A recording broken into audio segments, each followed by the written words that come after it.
Hello, fellow wargamers and history buffs. A month or so ago, I had done an unboxing for Swords Around the Throne, this particular card game that's out and designed by Renaud Verlac, I think. I think that's how it's pronounced. And so I have had a chance to play it since then, and I wanted to share my thoughts with you. The game itself is not a card-driven game so much as it is a deck-building game. So what's going to happen is each side, both the Allies and the French, have a deck of cards.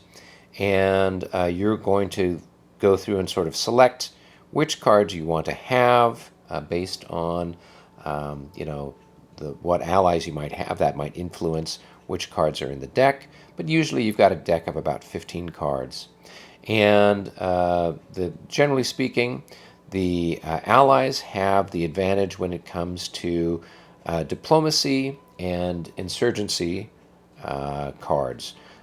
They're not quite as strong with the military, where the French have the best results is with, they have sort of this catch-all card that allows you to do a number of actions, and then of course they have their military cards. And so the French have more and better military cards than the Allies do. But the Allies have a few more and, generally speaking, better diplomacy cards and a few more insurgency cards.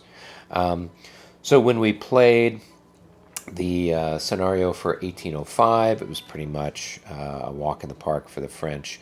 There wasn't much that the Allies could do. 1807, or actually 1806, the Prussian campaign, wasn't any better. It was pretty much a rollover as well. Where we finally started to have some traction, where the Allies had a chance, was in 1809. And that's when, of course, you have a situation where you've got insurgency taking place in Spain, and so the Allies are actually able to pull off a victory in that one.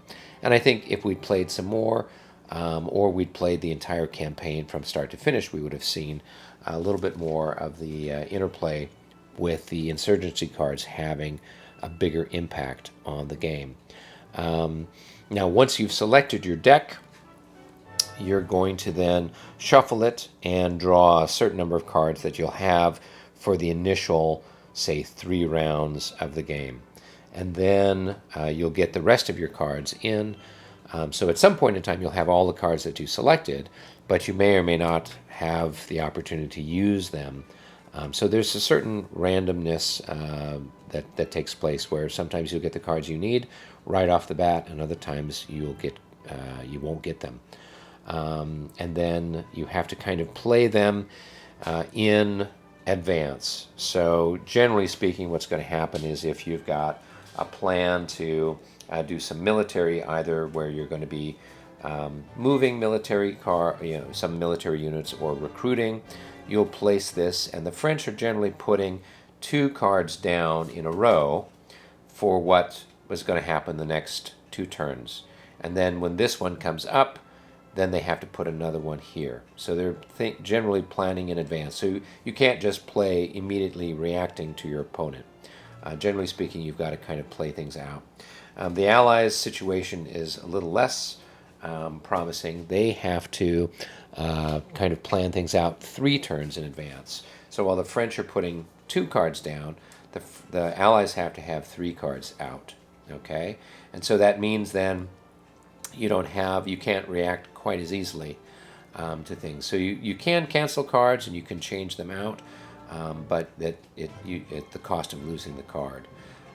So the Allies aren't quite as flexible, and this mechanism by placing the cards out is one way that is simulated in the game.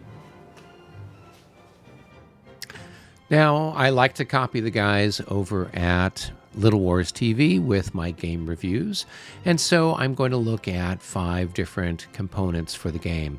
One is the presentation, the next is going to be playability, then the mechanics, historical flavor, and game support. So let's take off a first look at the presentation. So presentation, the game itself is very nice looking. The components are very nice looking. The rules were easy to read, easy to understand, and the playing aids came in very handy while we were going through and learning the game and playing the game. So high marks in presentation. Now, when it comes to playability, the game was fairly easy to learn for a couple of guys that aren't used to card-driven games so much, or card games for that matter, but more traditional war games. So we were able to figure it out and play it, and it does make a good two-player game. I don't know that you could necessarily play this solitaire given the mechanics of it with the deck building, but maybe someone clever could figure that out. But as far as playability goes, it was good, and because it has this card mechanism and there's a randomization from that, you're going to have the ability to play this game in different ways. It's never going to come up the same, and so therefore you have a lot of replayability. But as far as playability goes, it's pretty easy. Regarding mechanics, now I've played another deck building game. I've played Undaunted, which is a Second World War sort of squad level type of game that has cards, and you're drawing cards and building the cards. And I thought that meshed well with the characters that is the squad leaders and people like that are involved in the game, the cards that are coming up. So I was familiar with this idea of the deck building game. With this particular game, the mechanics are fairly simple, but there's not anything that really ties them in or makes it particularly Napoleonic. And we'll maybe cover that in the historical flavor, but there's not anything about the mechanics that's necessarily innovative or terribly interesting. It does what it does to play the game, but not anything that's necessarily particularly unique or engaging that's going to make the game particularly special in that regard. Now, getting at, and I hinted at this before, the historical flavor, while the map and the cards and the icons are hearkening back to or using artwork from the time period, there's nothing about the game that necessarily connects you with Napoleonics. There's nothing with the design of the game or how the game is played that necessarily feels Napoleonic. With some of the other card-driven games I've played, oftentimes the cards will specifically, reference a treaty or a specific battle or a particular action that happened during the Napoleonic era.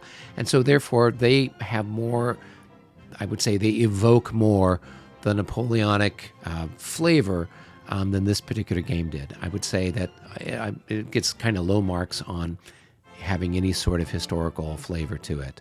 A nice game, a fun game, but not anything that's necessarily evocative of the Napoleonic era. And then finally, there is game support.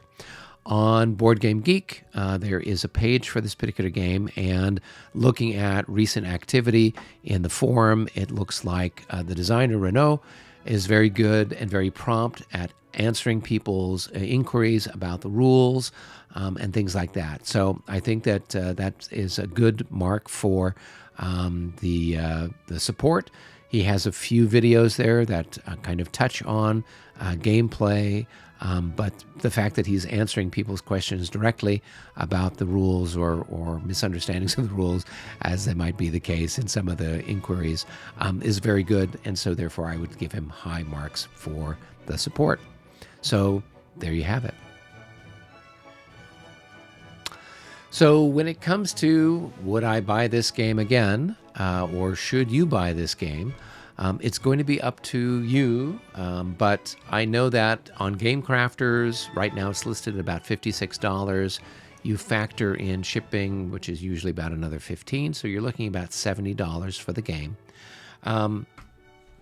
The Game Crafters does a great job. They get it out to you usually within about 2 weeks. If you're looking for a high-level grand strategic game that you can play, the scenarios you can probably get through for like a single campaign in the space of a half hour or between half hour and 45 minutes. That's good. I don't know. I'm going to play this because I have it, but it's not going to be the first thing I go to when somebody comes over and we have a finite amount of time to play something. I just wasn't all that terribly excited by it, and it's okay, but as I said, it's not. It didn't really excite me as much as I was hoping it would. I know this gentleman has done a number of other great games in the past. This one, as I said, not really excited me. So that's my opinion. If you have a different opinion, if you've played the game, by all means, put a comment down there below and educate me on what I've got wrong. And I'd be happy to, take a look at it again with a different opinion. Or if you've played some of his other games and you prefer those, or you really feel very strongly with a high opinion on some of his other games, then I'll go and try to track those down and take a look at those. As always, best way you could support the channel is to hit the like button. And if you haven't subscribed, go ahead and hit the subscribe button. And of course, leave comments. That's always helpful too. We are involved with Buy Me a Coffee. So if you want to just say thank you and buy me a cup of coffee, you don't really buying me a cup of coffee, but it's the equivalent of me getting a cup of coffee from you. You can do that. There's links below. Or you can join and become a monthly member, either part of the line, the Young Guard, or the Old Guard on Buy Me a Coffee as well. So if you have any other questions or comments or suggestions for games for me to take a look at, please let me know in the comments section.